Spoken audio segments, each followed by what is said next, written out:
We are grateful to the governments of Kenya and Ethiopia, which face their own challenges for hosting these refugees, and we're committed to doing what we can with other members of the international community to help them cope with the increased numbers of refugees requiring assistance. But it's a difficult conversation to have with those governments as they look at the growing sort of security threat that this presence of a large number of foreigners presents to them. So it's a constant conversation that we must have to ensure that we maintain that right of first asylum. This is, excuse me, the displacement of people inside Somalia is also very troubling. In the last month alone, an estimated 10,000 internally displaced persons fled the Afgoy corridor outside of Mogadishu into the city itself, which has added to the already very large presence of IDPs in that city. As the African Union mission in Somalia has looked to expand its control and security within Mogadishu, there is also an ongoing risk that those IDPs who have already been displaced once will be displaced yet again in the face of that continuing efforts. This will very likely overtax the existing humanitarian infrastructure, which is already quite fragile inside Mogadishu. And we have certainly urged the force commanders of AMISOM to be mindful of the impact that their operations have on IDPs and the civilian population in general. Somalia continues to be one of the most challenging places in the world to provide humanitarian assistance. The security situation remains fragile in many, many parts of the country. We are encouraged by the recent security gains in some parts. We hope that this will enable humanitarian actors to operate more freely and deliver more assistance to people. We are now seeing that some humanitarian assistance, food, water, medical supplies, shelter, previously barred by al-Shabaab in parts of south central Somalia, have now been able to make their way in. However, there are still a lot more people who need to be reached in those areas. We are looking also for how we can help work to expand that access in the areas that have been newly liberated, but it's a very difficult environment, as you can imagine. So we are cautiously optimistic that as we can make progress on the security side, that we will open up greater access for those in need. I would like to also make a comment about al-Shabaab. You know, droughts are a natural occurrence. Famine is often largely man-made. This recent drought, certainly the worst that they've seen in the region in 60 years, already had a negative effect, obviously, on food security in the region. But it was al-Shabaab's actions in the areas of Somalia that it controls that turned this emergency into a full-blown humanitarian crisis. Years of conflict and instability have broken down the resiliency of most southern Somali communities. Al-Shabaab's brutal insurgency against the Somali Transitional Federal Government, as well as its own people, and against regional local governing authorities, have made this situation worse. And it continues to get worse as al-Shabaab continues to refuse to allow UN agencies and other international actors and humanitarian organizations to have access to those in need. It stood by and watched while people died. The emergency thus became a famine, and let us be very clear that al-Shabaab is responsible for much of the pain and suffering inside Somalia. It has proven time and time again that it is not on the side of the Somali people, it is only on the side of its own ideological agenda. The United States has led the international humanitarian response throughout this crisis. Secretary Clinton recently announced at the February 23rd London Conference on Somalia that the United States was going to increase our humanitarian assistance to the Horn of Africa by an additional $64 million.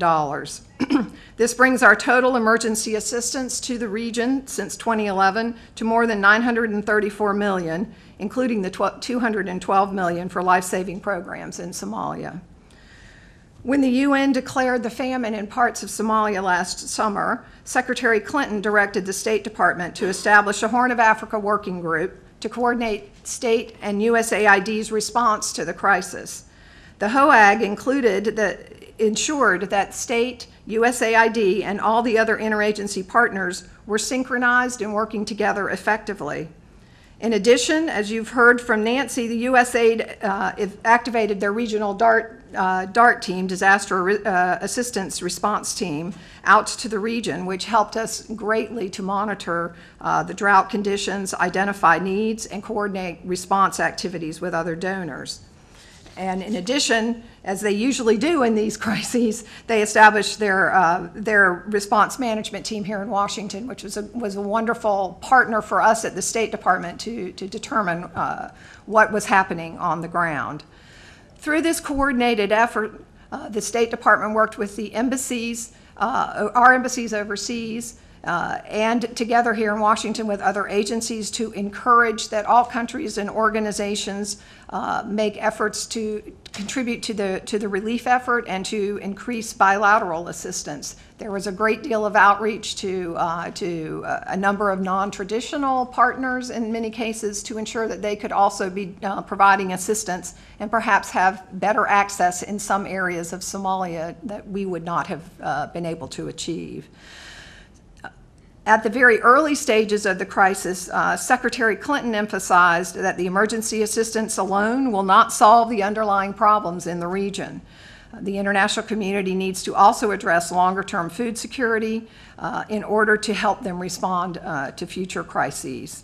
With that in mind, we are working to develop and implement a longer-term food security program in Kenya and Ethiopia through the President's Global Hunger and Food Security Initiative, Feed the Future. In Ethiopia and Kenya, the United States is helping carry out comprehensive strategies with the goal of helping more than 500,000 people in Ethiopia escape from poverty and hunger, and in Kenya to raise incomes and improve nutrition.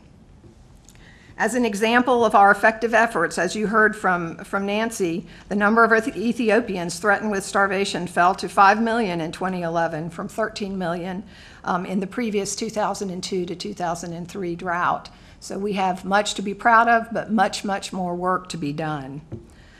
The United States will continue to provide emergency humanitarian assistance to those in need in the Horn of Africa and to work with the UN and the region to address the longer-term food security issues. On the diplomatic and political front, however, we must also work, and we are working, to address the underlying causes of instability in Somalia. We need to be very realistic about the challenge. If the situation in Somalia remains chaotic and unstable as it has for the past 20 years, humanitarian crises will continue and will occur again and again, and that will continue to require international assistance, contribute to these protracted refugee crises, and place an undue burden on Somalia's neighbors.